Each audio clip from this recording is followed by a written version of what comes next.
Shizu's Kids World, a complete kids channel. പ്രിയപ്പെട്ട കൂട്ടുകാരെ, നമുക്ക് ഇന്ന് നമ്മുടെ പ്രിയപ്പെട്ട സംഗീത സംവിധായകരെ കുറിച്ച് അറിഞ്ഞാലോ? ആദ്യ ഗാനത്തിൻ്റെ വർഷം 1974, അവസാന ഗാനം പുറത്തിറങ്ങിയ വർഷം 2024. ഗാനങ്ങൾ 729, സംഗീതം നൽകിയ സിനിമകൾ 208. പ്രിയപ്പെട്ട ഗായകൻ KJ യേശുദാസ്. കൂടുതൽ പാട്ടെഴുതിയ രചയിതാവ് പൂവച്ചൽ ഖാദർ. കൂടുതൽ ഉപയോഗിച്ച രാഗം മോഹനം. കൂടുതൽ പ്രവർത്തിച്ച സംവിധായകൻ IV ശശി. ഈ മേഖലയിൽ പ്രവർത്തിച്ച വർഷങ്ങൾ 51. 1937 മാർച്ച് 19 ശ്രീ തങ്കരാജ് ജോസഫിൻ്റെയും ശ്രീമതി മേരി തങ്കരാജിൻ്റെയും മകനായി തമിഴ്നാട്ടിലെ മൈലാപ്പൂരിൽ ജനനം. ശ്യാം എന്ന് പരക്കെ അറിയപ്പെടുന്ന ഇദ്ദേഹത്തിൻ്റെ യഥാർത്ഥ നാമം സാമുവൽ ജോസഫ് എന്നാണ്. മാതാപിതാക്കൾ അധ്യാപകരായിരുന്നു. ബോർഡിംഗ് സ്കൂൾ അധ്യാപികയായിരുന്ന അമ്മ പള്ളിയിൽ ഓർഗൻ വായിക്കുന്നത് കണ്ടാണ് ശ്യാം വളർന്നത്. അമ്മയ്ക്ക് കർണാടക സംഗീതത്തെക്കാൾ പാശ്ചാത്യ സംഗീതത്തിൽ നല്ല അറിവുണ്ടായിരുന്നു. ശ്യാം 8-ാം വയസ്സിൽ പാട്ടുപാടുവാൻ ആരംഭിച്ചു. ആ സമയത്താണ് അച്ഛൻ ഒരു വയലിൻ വാങ്ങിക്കൊടുക്കുന്നത്. അച്ഛൻ സമ്മാനിച്ച വയലിൻ ഉപയോഗിച്ച് പള്ളിയിലെ ട്രൂപ്പുകൾക്ക് വേണ്ടി വയലിൻ വായിച്ചു തുടങ്ങി.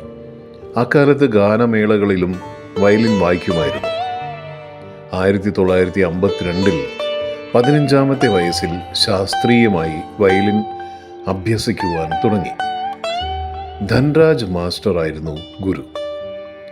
ധൻരാജ് മാസ്റ്ററെ കാണാൻ അവിടെ എത്തുമായിരുന്ന പ്രസിദ്ധ സംഗീത സംവിധായകൻ RK ശേഖറുമായി പരിചയപ്പെട്ടു. ആ ബന്ധം വളർന്നു.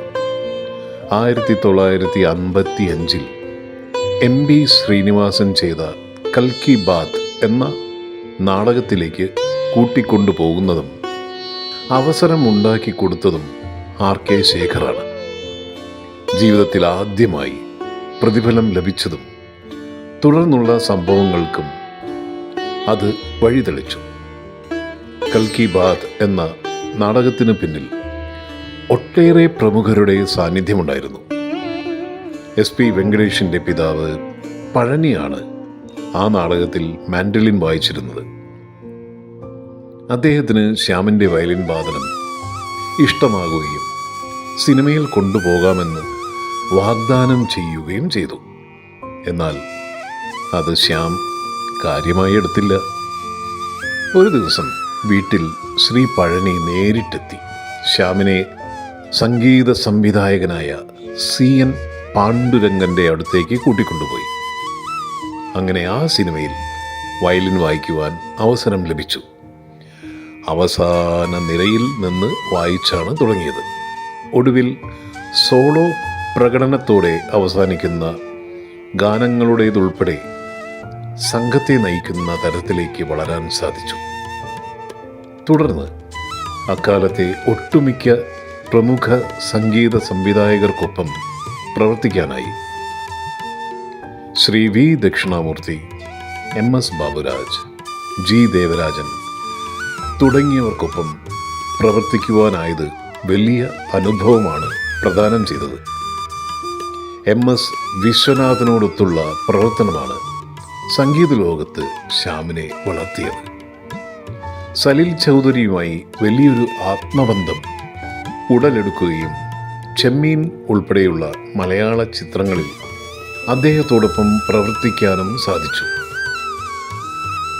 19-ാമത്തെ വയസ്സിൽ നിയമ വിദ്യാർത്ഥിയായിരിക്കുമ്പോഴാണ് സിനിമയിൽ വരുന്നത്. 12 വർഷത്തിലേറെ കൊല്ലക്കാലം സലിൽ ചൗധരിയുടെ കീഴിലുൾപ്പെടെ അസിസ്റ്റന്റ് മ്യൂസിക് ഡയറക്ടറായി പ്രവർത്തിച്ചു. 1968 എതിരികൾ ജാഗ്രതൈ എന്ന തമിഴ് ചിത്രത്തിലൂടെയാണ് സ്വതന്ത്ര സംഗീത സംവിധായകനാകുന്നത്. 1974 നടൻ മധു സംവിധാനം ചെയ്ത മാന്യശ്രീ വിശ്വാമിത്രൻ എന്ന സിനിമയിലൂടെ മലയാളത്തിലേക്കുള്ള കടന്നുവരവിന് സഹായിച്ചത് അക്കാലത്ത് തിളങ്ങി നിന്ന നടി ഷീലയാണ്.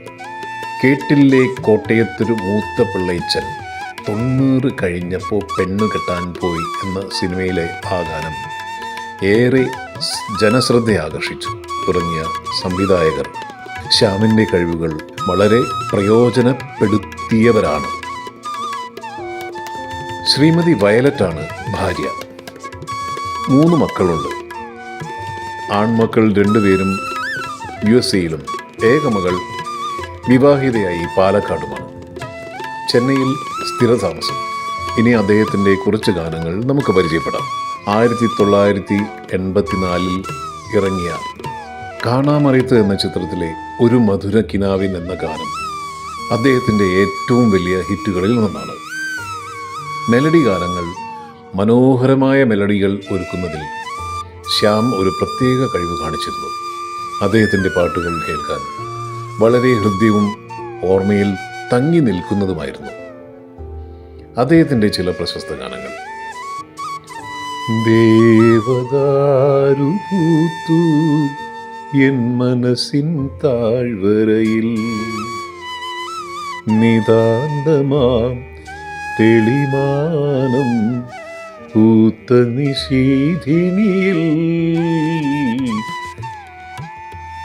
ശ്രുതിയിൽ നിന്നുയരും നാദശലഭങ്ങളെ, സ്വരമാം ചിറകിൽ അലസം നിങ്ങളിൻ, മനസ്സിൻ്റെ ഉപവനത്തിൽ പറങ്ങുവാ ശ്രുതിയിൽ നിന്നുയരും നാദശലഭങ്ങളെ തുടങ്ങിയ നിരവധി ഹിറ്റ് ഗാനങ്ങൾ അദ്ദേഹത്തിൻ്റെ സംഗീതത്തിൽ പിറന്നവയാണ്. സംഗീത സംവിധായകൻ ശ്യാമിനെ കുറിച്ച് കൂട്ടുകാരെല്ലാം മനസ്സിലാക്കിയല്ലോ. ഇനി വീണ്ടും കാണാം.